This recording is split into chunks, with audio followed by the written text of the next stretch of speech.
Lionel মেসির জীবনের গল্প বলতে গেলেই সবার আগে বলতে হয় একটা ন্যাপকিনের কথা, যেখানে স্বাক্ষর করার মধ্য দিয়ে বদলে গিয়েছিল বার্সেলোনার ইতিহাস, বদলে গিয়েছিল লা লিগার ইতিহাস।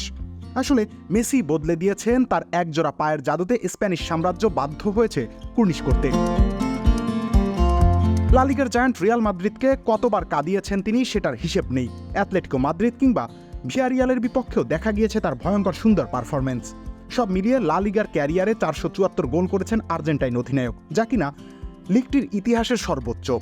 নিজের ক্যারিয়ারে স্প্যানিশ লিগের মোট 40টি ভিন্ন ভিন্ন ক্লাবের মুখোমুখি হয়েছিলেন তিনি। এদের মধ্যে 38টি ক্লাবের বিপক্ষে গোল করেছিলেন, কিন্তু বাকি 2 ক্লাবের বিপক্ষে উদযাপন করার সুযোগ আসেনি। সেই 2 ক্লাবকে নিয়ে খানিকটা জানা যাক। 2009-10 মৌসুমে জেরেস সিডি লা লিগাতে খেলার যোগ্যতা অর্জন করেছিল। আসরের 2 ম্যাচ ডেতেই বড় জয় পেয়েছিল পেপ গার্দিওলার দল, কিন্তু লিওনেল মেসি 2বারই ব্যর্থ হয়েছেন জালের দেখা পেতে। যদিও টিম ম্যানেজমেন্টের সিদ্ধান্ত এখানে ভূমিকা রেখেছে, 2 ম্যাচেই তাকে বদলি হিসেবে দ্বিতীয়ার্ধে নামানো হয়েছিল। দলটা অবশ্য এখন আর লা লিগায় খেলার সুযোগ পায় না। স্পেনের ঘরোয়া ফুটবলে অবনমন হতে হতে তাদের স্থান এখন 4র্থ বিভাগে। এছাড়া আর্থিকভাবেও ভালো নেই তারা।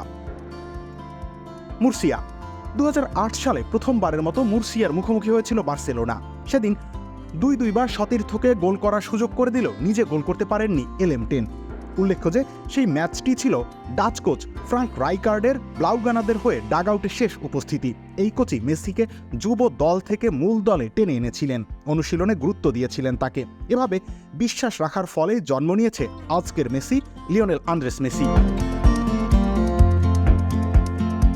রবিউল ইসলাম রনি, খেলা 71।